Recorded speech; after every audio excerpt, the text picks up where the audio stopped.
Que le Seigneur revienne en tant que Fils de l'homme ou corps spirituel, c'est un grand mystère que personne ne peut percer. Oui. C'est vrai. Le Seigneur Jésus a dit « Mes brebis entendent ma voix, je les connais, et elles me suivent.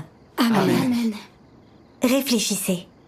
Si le Seigneur apparaissait devant les gens comme corps spirituel, aurait-il besoin d'entendre sa voix pour l'identifier? Non. Exactement. De même, devant l'apparition soudaine du corps spirituel du Seigneur, que ressentiriez-vous?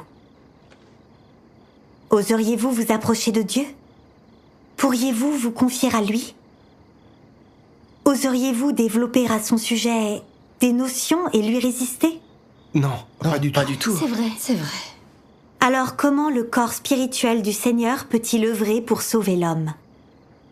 Les paroles de Dieu Tout-Puissant sont très claires sur cette vérité. Je vous propose d'écouter ce que disent ces paroles. Oui, d'accord. Dieu Tout-Puissant dit « Le salut des hommes par Dieu n'est pas fait directement par le biais de l'Esprit ou par l'identité de l'Esprit, car les hommes ne peuvent pas toucher son esprit, le voir, ni se rapprocher de lui. S'il tentait de sauver les hommes directement à la manière de l'Esprit, les hommes seraient incapables de recevoir son salut.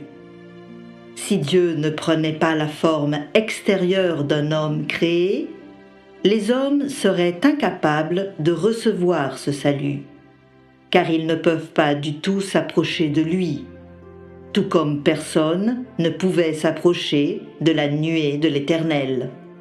Ce n'est qu'en devenant un être humain créé, c'est-à-dire que ce n'est qu'en mettant sa parole dans la chair qu'il prendra, qu'il peut imprégner de sa parole tous ceux qui le suivent. Alors seulement les hommes peuvent voir et entendre sa parole par eux-mêmes, et en plus gagner sa parole, et ainsi être complètement sauvés. Amen. Si Dieu ne devenait pas chair, personne de chair et de sang ne pourrait recevoir un si grand salut, et personne ne serait sauvé. Si l'Esprit de Dieu travaillait directement parmi les hommes, tous les hommes seraient foudroyés ou complètement capturés par Satan, parce que les hommes sont incapables de venir au contact de Dieu. Ce n'est qu'en devenant chair que Dieu peut vivre aux côtés des hommes, faire l'expérience de la souffrance du monde et vivre dans un corps charnel normal. Seulement de cette manière peut-il approvisionner les hommes avec le chemin pratique dont ils ont besoin en tant qu'êtres créés.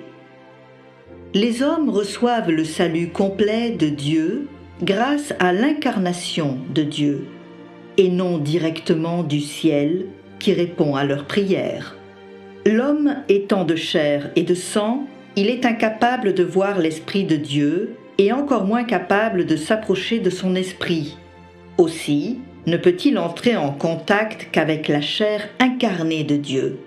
Seulement ainsi, l'homme peut comprendre toutes les voies et toutes les vérités et recevoir le salut complet. Amen.